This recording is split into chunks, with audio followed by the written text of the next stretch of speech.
మెదక్ జిల్లా వెల్దుర్తి మండల కేంద్రంలో కాంగ్రెస్ పార్టీ నాయకులు ముఖ్యమంత్రి రేవంత్ రెడ్డి చిత్రపటానికి పాలాభిషేకం నిర్వహించారు.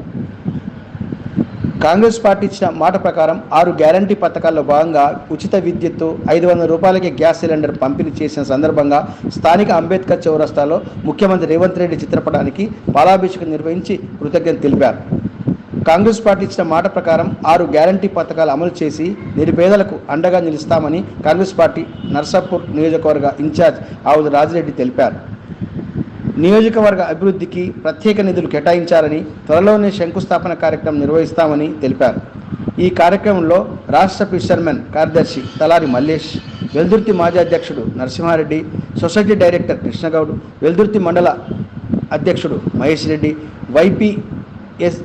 వైఎస్ ఎంపీపీ సుధాకర్ గౌడ్, జిల్లా నాయకుడు నరేందర్ రెడ్డి, దుర్గా గౌడ్, వెంకటరెడ్డి, కృష్ణ, ఇతర కాంగ్రెస్ నాయకులు పాల్గొన్నారు. చేయబోతున్నాం కాబట్టి మీరు గమనించినట్లయితే పరిపాలనలో పారదర్శకత్వం, ఎక్కడా కూడా బంధుప్రీతి లేకుండా కేవలం పేదలను అభివృద్ధిలోకి తీసుకురావాలనే ఆలోచన, ఒక పారదర్శకమైన పాలనను రేవంత్ రెడ్డి గారి నాయకత్వం అందిస్తున్నందుకు మరి ఈ పథకాలన్నీ కూడా ప్రజలకు చేరవేర్చే కార్యక్రమంలో రేవంత్ రెడ్డి గారి ప్రభుత్వానికి మేమందరం సర్వదా కృతజ్ఞులం. వారికి ప్రత్యేకమైన ధన్యవాదాలు తెలుపుతూ ఈరోజు వెల్దుర్తి పట్టణంలో అందరి ప్రజల సమక్షంలో మరి ఈరోజు ఈ కార్యక్రమం జరుపుకున్నందుకు సంతోషిస్తున్నాను.